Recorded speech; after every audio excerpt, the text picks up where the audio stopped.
terre qui est près du ciel et où il y a une boîte à lettres. C'est un pays où les statues cachent des cadavres. C'est un pays où on arrange les préfères avec du sang. C'est un pays où un enfant peut arrêter le temps. C'est un pays où il y a une truie qu'on appelle Roseline. C'est un pays où le comble du bonheur, c'est de pisser dans l'herbe en regardant un vélo à la ronde. C'est un pays où il y a un commissaire qui sent la violette.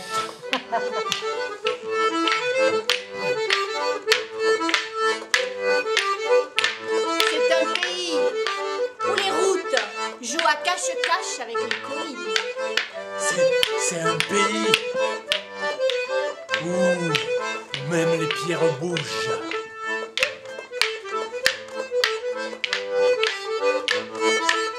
C'est un pays où on assassine une maison.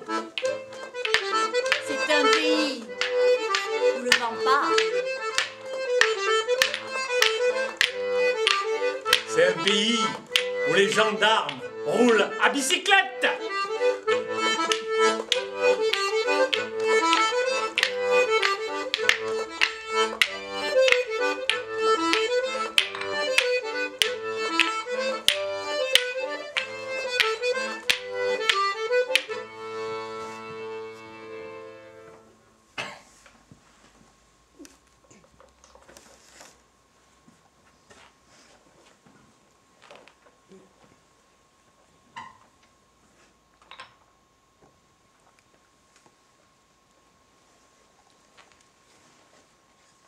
Cette histoire, c'est la Violette qui me l'a racontée.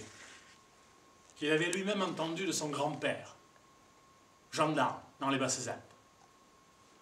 Ah, ce grand-père, c'était comme un bonhomme de Noël. Il avait une hôte d'histoires tristes. Et il disait à son pitchoun, petit, je te raconte des histoires tristes. Et quelquefois scabreuses. Pour t'endurcir, parce que la vie, c'est pas facile. Et un après-midi d'automne, ce grand-père lui a raconté une histoire qui se passait à Montfuron. Ah, Montfuron. C'est même pas in questo village, mais que dans une coucourde. Pour trouver Montfuron, c'est facile. En partant d'Avignon, vous passez à Apt, c'est Reste. Vous prenez la direction Fort-Calquier.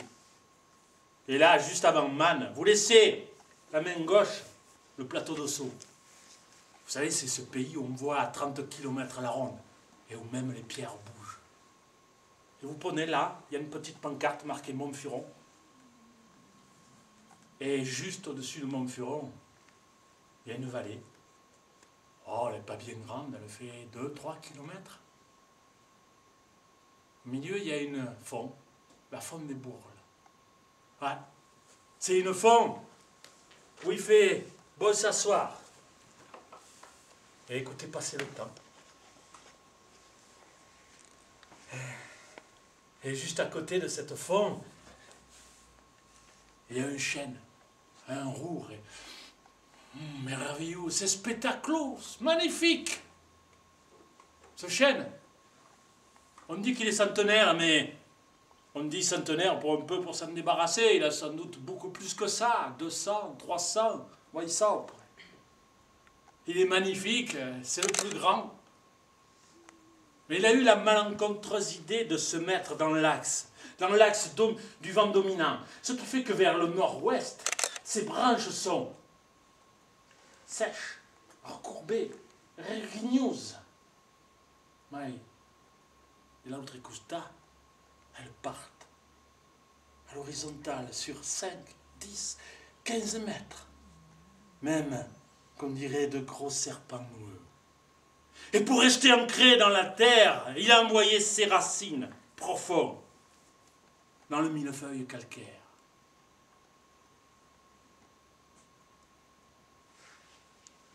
Il y a longtemps, très longtemps, une nuit, des éclairs ont zébré toute la nuit, et au petit matin, il a été foudroyé par l'orage, par un éclair de haut en bas. Même qu'on aurait dit que l'arbre avait été égratigné par un énorme lion, de haut en bas. Il a perdu sa sève comme un homme son sang. Même que le lendemain matin, un muletier est passé par là. Il a regardé l'arbre et il a dit, ah, Akeoru, les intrigues ne créent pas. Mais un arbre, ça a tout son temps.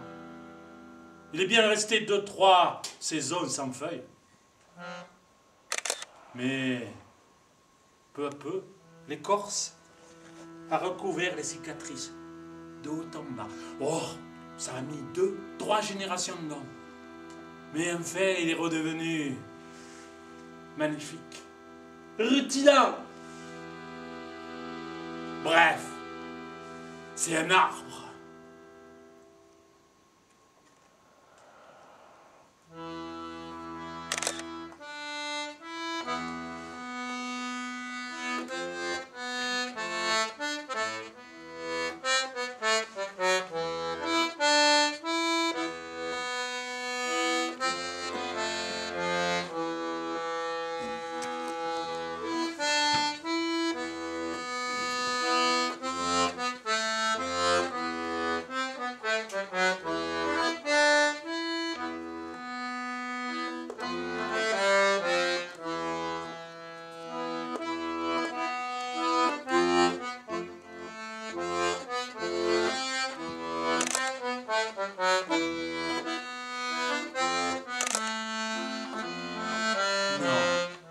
C'est plus qu'un arbre. C'est un personnage d'une histoire tragique. La première fois dont on a parlé de cet arbre, c'est le jour où 2 frères. Ils étaient à la foire de Céreste, Maximin et Polycarpe. Ils ont fait la foire, ils ont mangé, ils ont bien bu, ils ont fait leurs affaires et ils sont repartis dans leur charrette, direction Manosque. Et il y avait l'aîné, Maximin, qui tenait les rênes, et le Polycarpe, il était derrière, un peu assommé par le vin, la journée, les affaires. Il dormait. Et ils sont passés par le petit chemin muletier qui passe par là et qui rejoint la route de Manosque. Au bout, d'ailleurs, il y a un petit pont romain. Et arrivé sous l'arbre, là, l'aîné a regardé l'arbre, a lâché les rênes et a dit « Nom de Dieu, mais... Akeoru risentrine crevant. Eh, réveille-toi, Polycarpe, regarde, cet arbre, il est en train de brûler. Il faut aller prévenir les frères de Saint-Laurent. Ah, parce qu'il faut que je vous dise que, à l'époque, à Manosque, il n'y avait pas de pompiers. Il y avait une confrérie qui s'appelait les frères de Saint-Laurent. Et ils étaient chargés d'éteindre les incendies, ou tout au moins d'essayer. L'autre frère, le cadet, regarde l'arbre et dit « Mais qu'est-ce que tu racontes? Il ne brûle pas !»« Si, je te dis qu'il brûle !» Alors il a claqué les rênes et ils sont partis au galop, direction Manosque. Arrivé à Manosque, Maximin a réussi à persuader les frères de Saint-Laurent d'atteler la pompe en bois aux 2 percherons et de partir éteindre ce feu dans cet arbre. Mais l'aîné, le Maximin, il ne les a pas accompagnés, il n'en pouvait plus. Il est resté là, assommé, à l'hôtel de la Poste, à Manosque. Ils sont repartis avec le cadet vers cet arbre. Et quand ils sont arrivés sous l'arbre, les frères de Saint-Laurent, ils sont allés chercher l'eau à la fonte des bourges. Ils ont rempli la pompe et ils ont arrosé l'arbre. Et le cadet, lui, il regardait les frères. Il se disait non seulement mon frère est calu, mais les frères de Saint-Laurent aussi, ils ne brûlent pas cet arbre, pourquoi ils l'arrosent? Voilà où ça a commencé, cette histoire. Parce qu'il faut que je vous dise qu'une semaine après, le Polycarpe, qui n'avait pas vu brûler l'arbre, eh bien, il est mort. Voilà. Cette arme, il annonçait la mort mais uniquement aux yeux des témoins, pas de la victime. Mais une légende, il faut une accumulation. Et un peu plus tard, il y a eu ces nobles.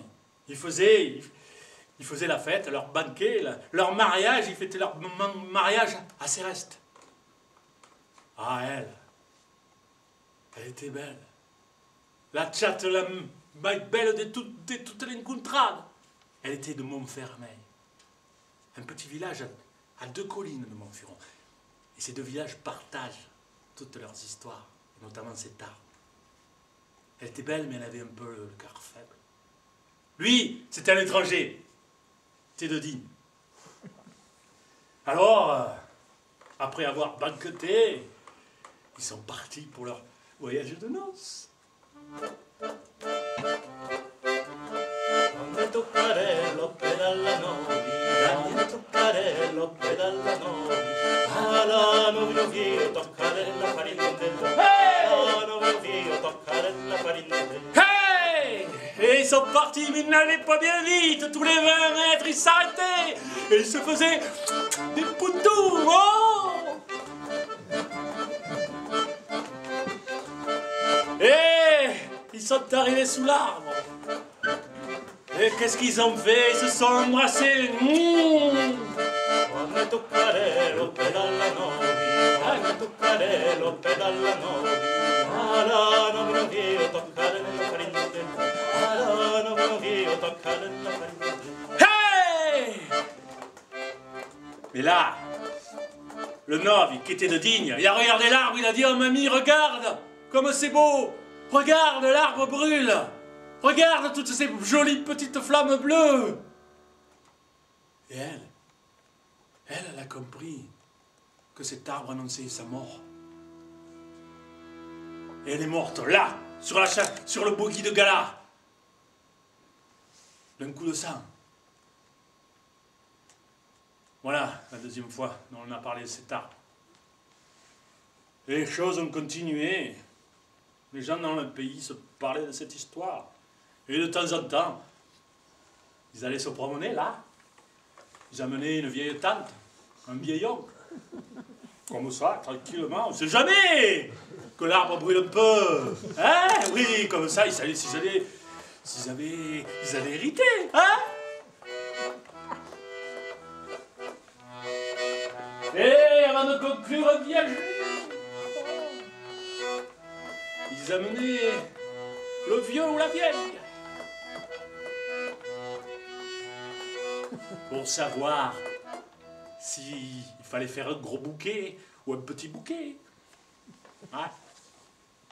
Cette truffière, elle a longtemps appartenu à la famille Truche. Et juste avant la guerre de 14, il y avait 3 frères Truche. Et le père. Le père était malade, il était sur une chaise roulante. Et tous les soirs, il geignait, il râlait. Il disait: je vais mourir demain. Et tous les soirs. Et les frères, les 2 frères aînés, en avaient un petit peu assez d'entendre leur père gémir tous les soirs. Et un soir, vous avez bu un peu trop, ils ont pris leur père. Et avec la chaise roulante, ils l'ont tiré, ils l'ont poussé jusque sous l'arbre. Et le père ne voulait pas. Il disait: cet arbre est une malédiction pour la famille, je veux pas y aller, je veux pas y aller. Les frères n'ont rien écouté, ils l'ont emmené, ils l'ont mis sous l'arbre, ils ont regardé l'arbre. Et là, ils ont dit à leur père: tu vois, il ne brûle pas. Donc tu vas arrêter de gémir. Hein? On ne veut plus t'entendre gémir. Mais le père, lui, il hurlait. Il disait: cet arbre, c'est une malédiction, un boulet pour la famille. Ils l'ont ramené. Parce qu'il faut vous dire que le père, lui, il voyait brûler l'arbre. Il entendait même crépiter, tellement il y avait de flammes bleues. On était une semaine avant la guerre de 14. Une semaine après, les fils partaient à la guerre. Et 15 jours après, ils étaient morts, au champ d'honneur. Ouais. Mais ça a continué, elle a continué à appartenir à la famille Truche. Et 2 générations après, un fils Truche a épousé Alix. Alix était une belle jeune fille de la ville. Et elle avait choisi ce Truche. Pourtant, elle avait refusé un moulinier, un maquignon, des bourgeois, quoi, pour ce paysan de l'arrière-pays. Et Alix l'avait choisi parce qu'elle connaissait l'histoire de cet arbre. Et elle le voulait, cet arbre. Elle le voulait plus que tout. Elle voulait le voir brûler. Et après le mariage, elle allait souvent voir cet arbre. Elle lui demandait de brûler pour elle. Mais non. Vous savez, une légende, un maléfice, c'est quelquefois capricieux. Il n'a jamais brûlé pour elle. Jamais.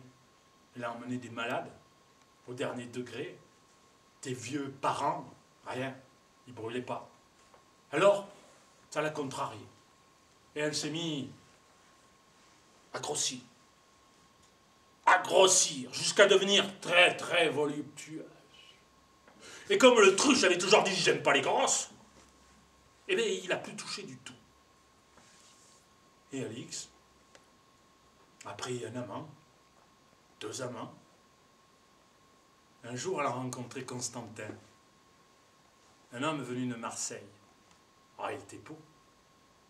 Un vrai donjon des campagnes. Un beau chapeau, une belle canne, il savait monter à cheval comme un noble. Il avait loué une petite maison à côté de Montfuron. Il disait qu'il avait fait fortune aux colonies. D'autres personnes disaient qu'en fait, il était venu se cacher dans Montfuron. Mais bon, il sort. Et ils sont tournés autour un petit moment, ils sont devenus amants. Ils ont pris l'habitude d'aller se câliner au milieu déjeuner. Et un jour, Alix lui a dit pour l'arbre, lui a dit qu'elle voulait le voir brûler, et qu'elle ne l'avait jamais vu. Alors, Constantin a pris ça pour une galéjade. Par contre, Alix lui a pas dit que certains soirs de pleine lune, elle allait se frotter contre l'arbre, toute nue, pour le supplier de brûler. Et comme je vous ai dit tout à l'heure, rien n'y faisait. Donc Constantin a pris ça pour une galéjade. Et un jour, Constantin a rencontré le père Tasse. Il avait un joli petit masque qui plaisait beaucoup à Constantin. Alors, un jour, il a proposé au père Tasse de l'acheter en viager. D'abord, le père Tasse a dit non. C'était un original. Tous les soirs, il jouait du corps. Tous les soirs. Même que Constantin avait demandé au père Tasse, pourquoi tu joues du corps? L'autre n'en avait pas voulu l'idée. Bon. Un jour, tous les deux, ils sont passés sous l'arbre. Et là, Constantin a regardé l'arbre, et il brûlait, et il brûlait. Il s'est souvenu de l'histoire d'Alix. Il brûlait cet arbre. Il était tellement estabousi, regardez, qu'il n'a pas vu le père Tasse, qui à côté souriait en coin. Et ils ont fini par conclure un viager. Et ce que ne savait pas le Constantin, c'est que le père Tasse savait que l'arbre brûlait. Et qu'il brûlait depuis 50 ans pour lui. Parce que le jeune Tasse, à 20 ans, il était tombé amoureux de la belle Athénaïs. Mais il y avait aussi Adhémar. Et il y avait Adhémar, le jeune Tasse, et Athénaïs. Et Athénaïs avait 2 amoureux, elle ne voulait pas choisir. Elle ne voulait pas. Parce qu'elle les aimait tous les deux. Un jour, Athénaïs et le jeune Tasse sont passés sous l'arbre. Athénaïs a vu l'arbre brûler. Ça crépitait. Et là, elle a su que son amant allait mourir. Alors elle s'est donnée à lui, là. Mais Adhémar est passé à ce moment-là. Avec son fusil, il revenait de la chasse. Il les a vus, la jalousie lui est montée à la tête. Il a épaulé, il a tiré en direction de Tasse. Au dernier moment, Athénaïs s'est interposée et a pris la balle. Athénaïs est morte une semaine après. Et voilà pourquoi le père Tasse est là depuis 50 ans et que tous les soirs, Il joue du corps en souvenir de sa maîtresse. Mais ça, le Constantin ne savait pas. Alors, il a fait un beau bouquet au père Tasse. Très beau bouquet. Et les mois ont passé. 1 année, 2 années, 3 années, le père Tasse rajeunissait. Et le Constantin, il pleurait parce que c'était un boulet. Et il se disait, c'est tard. C'est une malédiction. Et un jour, il est allé voir le père Autruche et lui a dit, je t'achète cet arbre. Je le découperai en tranches, en bûches, et je le ferai brûler dans ma cheminée. Le père Autruche a d'abord dit, non, il faut que j'en parle à ma femme. Non. Il en a parlé à sa femme. Et Alix a senti la haine monter en elle. Elle a dit, tu vas le payer un jour ou l'autre. Les mois, les années ont passé. Le père Autruche est mort. Et Alix et Constantin ont continué à se voir. Et là, ils ne prenaient même plus la peine de se cacher. Et un soir, Alix a dit à Constantin, ce soir, je vais venir chez toi. Et je te réserve une petite surprise. Elle est arrivée chez Constantin. Elle a enlevé une couche, 2 couches. Et elle est apparue là, très voluptueuse. Mais surtout, elle est apparue enduite de talc, de haut en bas, de partout. Et Constantin a dit, ah ça c'est une surprise. C'est vrai qu'elle ressemblait, elle était comme une anguille dans l'eau, on ne pouvait pas la saisir. Alors, ils ont fait l'amour. Ah, c'était très excitant. Et une fois apaisé, Alix a dit à Constantin, tu me fais ma petite gâterie? Constantin s'est couché sur le dos. Alix l'a enjambé. Elle s'est rapprochée petit à petit de la tête de Constantin. Elle a vu pour la dernière fois son air d'homme repu, sa belle moustache. Et elle l'a englouti, elle l'a serré jusqu'à l'étouffer. Et il est mort.